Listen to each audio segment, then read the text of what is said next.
Welcome to the Real News Network. I'm Paul Jay, and welcome to Reality Asserts Itself. In his new book, Wages of Rebellion, Chris Hedges writes the following. Rebels share much in common with religious mystics. They hold fast to a vision often they alone can see. They view rebellion as a moral imperative, even as they concede that the hope of success is slim, at times impossible. Further down, he writes, revolutions take time. They are often begun by one generation and completed by the next. Towards the end of the book, I should say, at the conclusion of the book, Chris writes, we must grasp the harshness of reality at the same time as we refuse to allow this reality to paralyze us. People of all creeds and people of no creeds must make an absurd leap of faith to believe, despite all the empirical evidence around us, that the good draws to it the good. Now joining us to discuss his book in the studio is Chris Hedges. Thanks for joining us, Chris. Thanks, Paul. So everyone knows Chris. Chris is a regular contributor on the Real News Network, also at Truthdig, but just quickly, he's a Pulitzer Prize-winning journalist. His books, 11 books, include Days of Destruction, Days of Revolt, and the Triumph of Spectacle, and War is a Force That Gives Us Meaning. His latest book, which we're going to be talking about today, is Wages of Rebellion, The Moral Imperative of Revolt. And he'll soon be hosting a new show, a TV and internet show, Wages of Rebellion, for Telesur, that will also appear on the Real News Network. So this book is so rich and layered, and you know, we can just start getting a crack at it. There's a figure in the book about 2/3 of the way through, and you make the basic argument, essentially, I mean, I would phrase it, that the current elite is simply not fit to rule, and that, you know, the capitalist system and you in various ways show how it's ruining people's lives. And then you jump to a historical figure. You talk about Tom Paine, and why is Paine of such significance in this story, and what do we learn from his life today? Because he's the only authentic revolutionary that we've created, although he didn't come to the United States until he was 37. We've produced a slew of great anarchists, Berkman, Goldman, both born in Russia, you know, great resistance figures, Sitting Bull, you know, Frederick Douglass, but very, very few revolutionaries. It's not within our DNA. And so Paine is an extremely important figure, especially at the advent of what we call the American Revolution, although I think that's a misnomer. The American Revolution was a colonial war overthrowing the major imperial power of its day, Britain, and had the characteristics of a classic fight by an oppressed colonial population against a colonizer. But Paine understood power in a way that Benjamin Franklin, Jefferson, all of the leaders, Adams, didn't. Because if you go back and look, when they began their revolt, they were hoping to make an accommodation with the British Crown. And Paine said, you don't understand how imperialism works. You don't understand the hubris that comes with that kind of power. You don't understand that these people are not interested in making an accommodation with you. And so he served many vital functions, not least of which was you know, articulating the call for revolution, not only in Common Sense, but in the Crisis Papers. He was by far the most read author of the 18th century, both in Britain and the United States. Very important in terms of mobilizing the American working class to fight for the revolution. And he consciously wrote in the language of the working class, unlike Edmund Burke, his nemesis, who wrote in that classic kind of florid style that academics still use today. And that's why, you know, we can't even count the numbers of sales of Common Sense, because you would have large numbers of people who were illiterate who were being read Paine. And Washington at Valley Forge had that, you know, these are the times that try men's souls, had all this stuff read out to his troops who were fleeing in droves that winter. So Paine is an extremely important figure. And I like Paine as a kind of model because he was a revolutionary or a rebel to the core. So as soon as the slaveholding, he was an abolitionist, by the way, and condemned the American revolutionaries for not abolishing slavery, for talking about freedom, while you know, large numbers of African Americans were enslaved. And And so and the only reason the elites worked with him is because in Pennsylvania, the entire colonial government remained steadfastly pro-British. And so it was always an uncomfortable alliance, but Paine was all they had. Now Paine, in your book, emerges as sort of a person that represents this kind of revolutionary that you're describing, but he did support a successful revolution. It wasn't without. But it wasn't a revolution. I mean, we call it a revolution, but it wasn't. It was the overthrowing of a colonial occupier and the replacement of that occupier with a native aristocracy. And that's not what a revolution is. That's, more akin to what we saw in, Algeria, overthrowing the French occupier and replacing it with, an indigenous Algerian government. So I think that's an important distinction. We did not carry out a revolution. Well, in the leftist literature, they would call it a bourgeois revolution. But it's not even a revolution. It's a colonial war. I mean, we had Prussian mercenaries. We had the largest armada that Britain had ever amassed, besieging New York. It was really an example of an uprising against a foreign imperial power. I was just going to go about Paine. What makes Paine a rebel is that after the revolution, he names the crimes of the elite, including Washington, who became arguably the wealthiest man in America by speculating on Indian lands, seizing native lands across the dividing line and then selling it. And so he became a pariah after the revolution because he remained a revolutionary. They didn't need him anymore. No, and he was, he did not buy into the disenfranchisement of not only African Americans but Native Americans, women, and certainly white men without property. This was all an anathema. He was as close to, at that time period, we could come to having a socialist.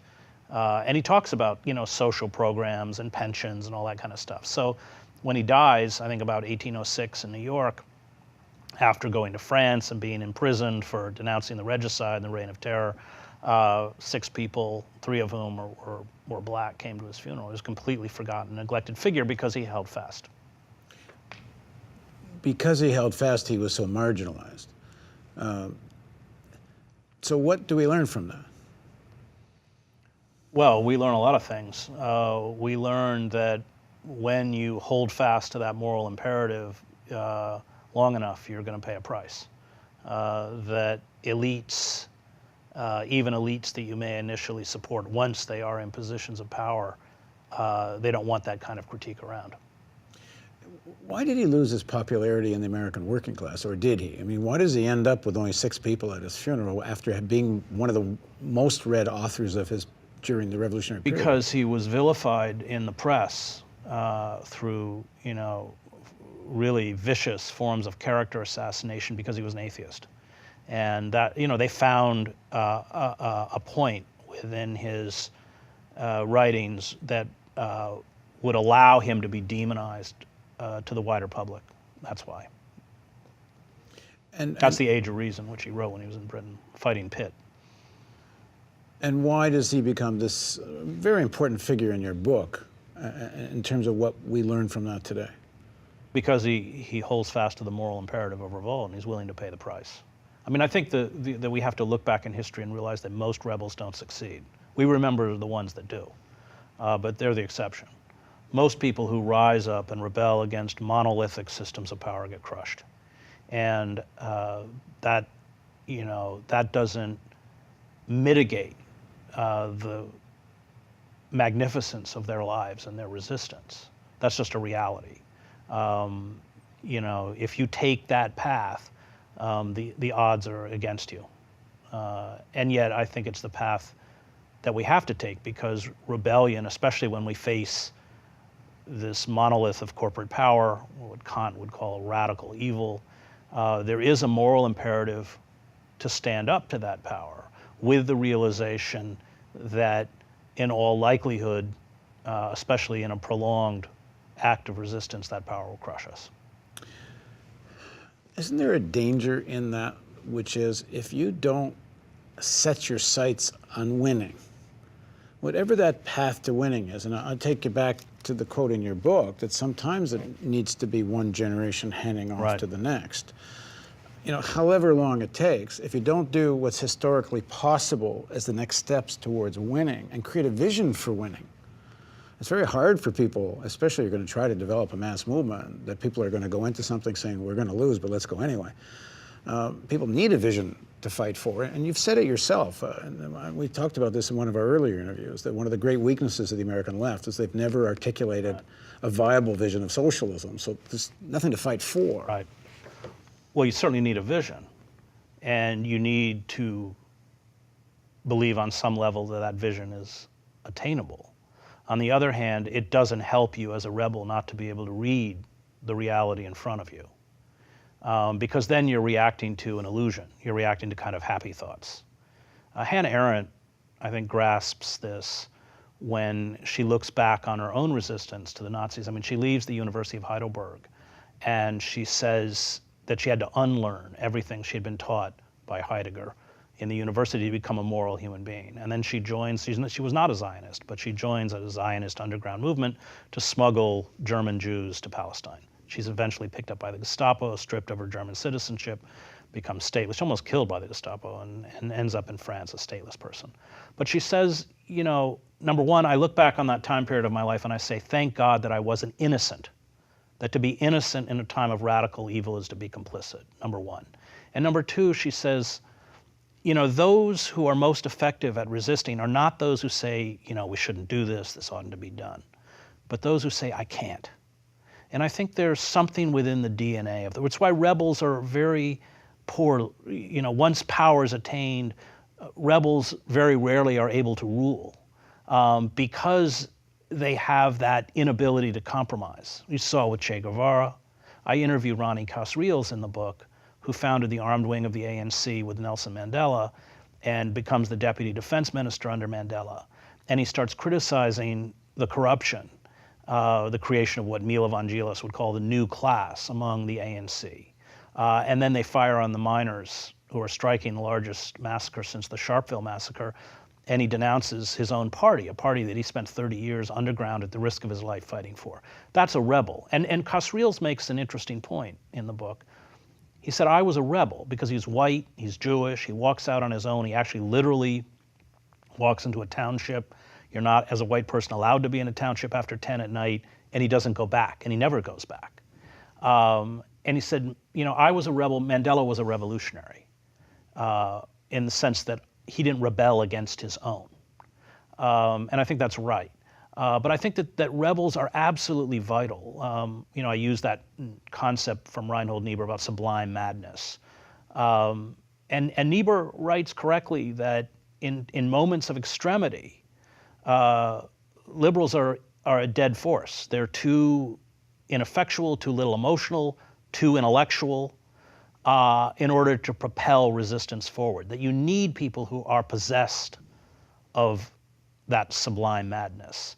And I, the figures that I seek out in the book, Julian Assange, Chelsea Manning, Lynn Stewart, the great civil rights attorney herself, sent to prison and then released because she has stage 4 cancer, Mumia Abu-Jamal. They are figures who I think are possessed of this sublime madness. And Jeremy Hammond's in the book. A lot of these interviews are in prisons because they also remind us of the price that when you effectively defy the state, the price that you often have to pay, which is why the book is called Wages of Rebellion. I find perhaps a little contradictory in the book. The revolutionaries have a faith. Well, I guess it seems to me they have a faith they will win. They don't always win. I think there's a certain faith that eventually the people's interest will triumph. And if we don't succeed now, we'll move the football a little further down the field and we'll succeed next time. Which it seems to me you do have a sense of that. On the other hand, we fight fascists because they're fascists, right, even though we're probably going to lose. Well, I didn't write that. Close. I wrote, I fight fascists because not because I'm going to win, but because they're fascists. that it's the wrong question. Obviously, we want to win, but ultimately we have a moral imperative to fight, let's call it again, radical evil. Because even if we fail, at this point, talking about climate change, talking about the creation of a kind of global neo-feudalism, the most frightening form of totalitarianism in terms of the security and surveillance state, the militarization of police, et cetera, the stripping away of our most basic civil liberties, it's all been taken from us. And it comes down to something as visceral as being a father. I have 4 children. So I may fail, but I at least want my children to look back and say they tried. We are squandering the future of the succeeding generations. And we have a moral imperative of revolt. I'm going to try every way possible to win. But if I fail, or if we fail, if we descend into a very frightening dystopia that people like Julian Assange and cyberpunks have predicted, that doesn't invalidate resistance, because finally you resist not for what you achieve, but for who it allows you to become. And in kind of theological terms, the forces that we are battling are forces of death. They are exploiting and exhausting human beings, the natural world, until there's nothing left. And that makes those of us who are resisting these forces, battling, in essence, on behalf of life. And that's a moral imperative. And yes, we want to be, I fought the Black Bloc over these issues, over what's effective, what isn't. All those are important issues. But we can't allow the certainty of success to be that which drives us forward, because the moment we make a setback, it becomes easy to become demoralized or cynical or fall into despair. And that's what I think all great rebels or revolutionaries have, is a faith. Ultimately, you have a belief, as I write at the end of the book, that the good draws to it the good. It may be that we don't see success in our lifetime. There's nothing empirically to justify this belief. The Buddhists call it karma. But it is an absurd leap of faith. But it's real, and I do believe it. And even though I can't justify that rationally. I guess that's where we differ, because I think it is a leap of faith, but you can justify it rationally. Like we were having an argument off camera what the title of Chris's new show was going to be, because we're involved in producing it. And Chris was going to wanted to call it, well, I don't know if you're half joking, Into the Abyss. And I would say, how about Out of the Abyss? And that, like, if you look at, personally, why do I keep going? I'm hoping the Real News plays an important role in this transformation we're trying to achieve. We picked trying to break through in Baltimore as the point where we can perhaps do something original and get to a mass audience and maybe help change the political culture here. Does it succeed in the first 5 years, the first 15 years, the first 50 years? I have no idea. Does it succeed at all? I have no idea. I think we have a good shot at it. But I guess in the context for me is we're on this very, very long journey from, ape to human, animal to human, and we're, very small way down that road. And the sentence I was really struck by here, which, is this: we do need to pass this struggle on to the next generation, but in a very conscious way. Like, we need to build some stuff now that our kids are going to make their own choices, but the next generation can then have something to build from. Because people in our generation, you and me, we weren't left very much. Right. Like the 1960s almost had to start all over again. Right. Well, that's right. It's a kind of patrimony. It's a patrimony I was given by my father, who was an activist in the 60s in the civil rights movement, the anti-war movement, and finally the gay rights movement, for which the church kind of pushed him out. And that is a patrimony. And it's something that I want to give to my own children. I want to succeed. I do everything possible to succeed, but that's not finally what's important. It's important that you resist, because if you don't resist, you are complicit with the obliteration of everything that is about justice, everything that has to do with the sacred, everything that has to do with our stewardship over the ecosystem to make it possible for future generations to survive, and not just human beings, but all species. I mean, in many ways, this is the kind of fight for our life. And yet, if you go back and look at studies of how civilizations have collapsed, Joseph Tainer's The Collapse of Complex Societies, Redmond's Ancient Environments and Their Impacts, and Ronald Wright, A Short History of Progress, and all this stuff, you see that we are devolving the way civilizations always devolve. Corrupt elites, extraction of scarcer resources at a higher cost, increased repression to keep the masses in place, retreat into magical thinking. You can just tick it off. The difference is that when we go down this time, the whole planet goes with us. Why? I don't think human nature has evolved that much, that it just on a purely kind of coldly intellectual level, we should be any different. I pray and hope that we are, and I'm fighting in every way possible so that we don't go that route. On the other hand, it's not helpful to fall into a kind of Pollyannish, victory is assured, which is a form of self-delusion. You saw that with early Marxism, where everybody was convinced, Bakunin, Trotsky, everywhere else, that revolution was going to sweep over Europe and the industrial might of Germany would be wedded with the agrarian might of, it was insane. They stopped being able to read reality because they were mesmerized by their own ideology, their own self-delusion. And those of us who are resisting cannot allow that self-delusion to take over, because once we're unhinged from reality, we become ineffectual in terms of our ability to resist. And that is the existential struggle of our time, to just ingest the reality of what climate change will do to the human species, even if we stopped all carbon emissions today, is extremely frightening.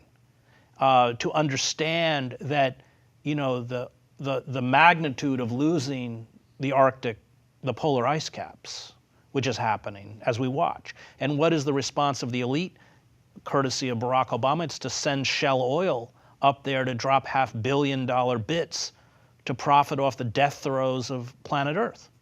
That is the reality that we live in. And all of the force and all of the momentum is on the side of those who are killing us. Okay, we're going to continue this discussion. Please join us for continuation of our chat with Chris Hedges on Reality Asserts Itself on the Real News Network.